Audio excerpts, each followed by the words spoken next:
যখন আপনি মারা যাবেন, দুনিয়া থেকে বিদায় দিবেন, মানুষজন কেউ বলবে না আজকে বৃষ্টির দিন দাফন করিস না, কেউ বলবে না যে তারা 2টা দিন রাখ, কেউ বলবে না।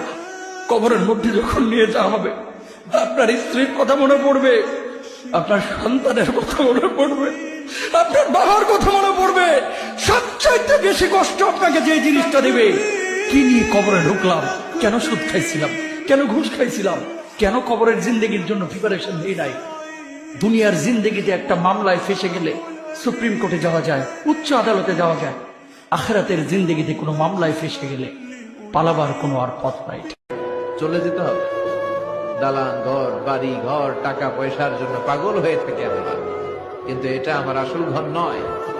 যেই গোসলখানাটারে আমি এত সুন্দর করে টাইলস করে ইটালিয়ান ফিটিংস দিয়ে বানালাম, আমার জীবনের শেষ গোসলটা কি ওই গোসলখানায় হবে? কথা বলেন, যেখানে লাশ ধোয়ায় ওইখানে আমার গোসল হবে। এগুলো আমরা ভাবতে চাই না। কবরের জীবনটা আসল জীবন। কবর জগতে কোনো রং নাই, কবর জগতে কোনো স্বাদ নাই, কবর জগতে কিচ্ছু নাই, মাটি আর মাটি।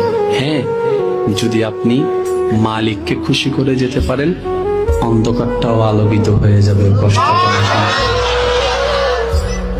আপনার কবরের চিন্তা আপনি করেন, আমার কবরের চিন্তা আমি করব।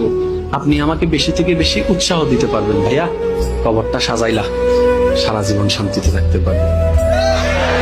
এটা হচ্ছে মুসলমানের নিয়ম। বলেন, কবর প্রতিদিন ডাক দিয়ে বলে আনা বাইতুদ দুধ।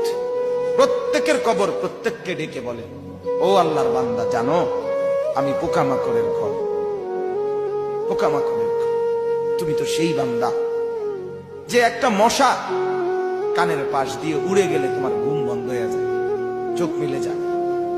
একটা মশার গুনগুন আওয়াজ সহ্য করতে পারো না। একবার কয়েল, একবার অ্যারোসোল, একবার মশারি, এরপরেও তুমি চাও যে একটা মশাও যেন আমার কানের কাছে গুনগুন না করে।